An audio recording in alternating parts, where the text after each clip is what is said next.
Ji Hyung seorang juru masak istana dari dinasti Joseon, ditangkap dan diadili oleh Raja Leon yang terkenal kejam. Para Kasim ingin dia dihukum mati.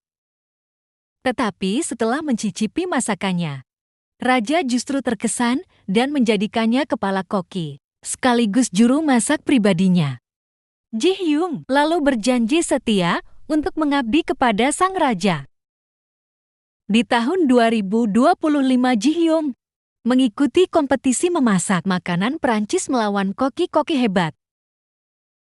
Saat kompor miliknya rusak, dia terpaksa memakai cara terlarang dengan membakar jerami untuk menyelesaikan masakannya. Hasilnya dia berhasil menyajikan steak rusa, hidangan favorit Raja Joseon, dan keluar sebagai pemenang berkat rasa yang istimewa, serta kisah emosional di baliknya. Setelah memenangkan kompetisi, Ji Hyung berkunjung ke Korea dan mendapat buku kuno dinasti Joseon dari seorang profesor. Dalam perjalanan pesawat, saat menyaksikan gerhana matahari fatal, kecelakaan membuatnya terlempar kembali ke era Joseon.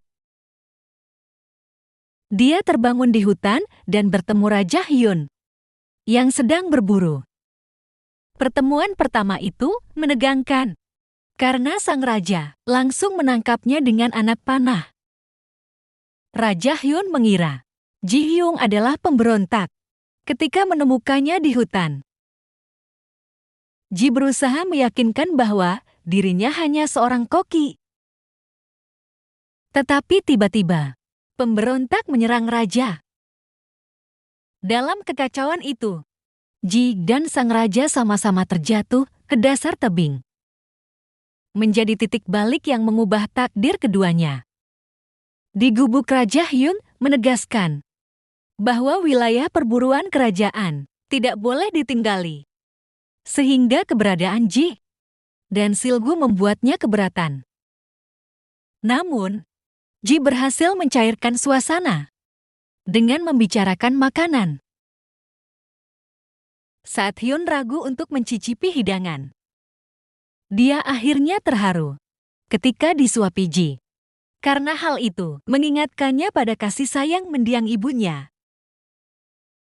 Setelah mandi di sungai, Ji Hyung dan Silgum tiba-tiba diserang prajurit kerajaan yang menemukannya bubuk. Mereka lalu ditangkap. Silgu mengaku bahwa mereka bersembunyi dari pasukan penculik perempuan untuk dijadikan salir. Ji awalnya mengira semua ini hanya bagian dari kisah sejarah. Namun Silgo meyakinkannya bahwa mereka benar-benar terjebak di era dinasti Joseon. Sementara bahaya semakin dekat. Dalam keadaan genting, Ji dan para wanita dapur gubernur dipaksa memasak hidangan untuk pejabat tinggi dengan ancaman nasib buruk bila gagal. Ji menegosiasikan kesepakatan.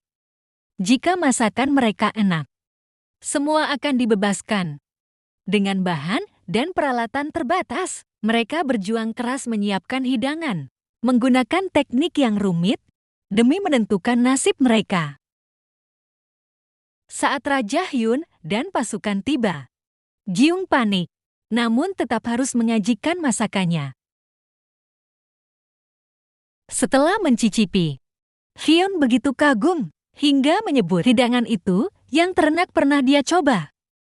Dia bahkan marah pada sekretarisnya karena sebelumnya berbohong tentang rasa makanan tersebut. Setelah menikmati masakan Ji Hyung, Raja Hyun menanyakan identitasnya. Ji Hyung mengaku berusia 27 tahun, belum menikah, dan berasal dari masa depan. Membuat raja serta para pejabat sulit dipercaya. Meski begitu, Hyun bertekad melindunginya. Meskipun hal ini memicu konflik dengan Gubernur Hong, yang cucunya terlibat dalam kematian ibunda raja-raja. Hyun murka pada pejabat yang menistakan dirinya dan menghukum mereka dengan pengasingan. Sementara itu, Ji Hyung dan Gil Gung justru ditahan di istana. Merasa putus asa, Ji Hyung menceritakan asal-usulnya pada Gil Gung yang berusaha memahami. Keduanya pun menyadari bahwa jalan pulang ke masa depan hanya bisa ditemukan melalui tas Ji Hyung yang berisi buku kuno. Saat Ji Hyung dan Jio berada di istana, Salim Mokju diliputi kecemburuan. Setelah tahu Raja Hyun membawa wanita lain ke sana, dia pun merencanakan cara untuk mencelakai Jiung. Di sisi lain, Raja Hyun justru ingin melindungi Jiun dan memanfaatkannya dalam rencananya, membuat intrik istana semakin rumit dan penuh bahaya bagi Jiun. Bersambung guys, tonton episode berikutnya di channel ini ya. Sampai bertemu lagi ya.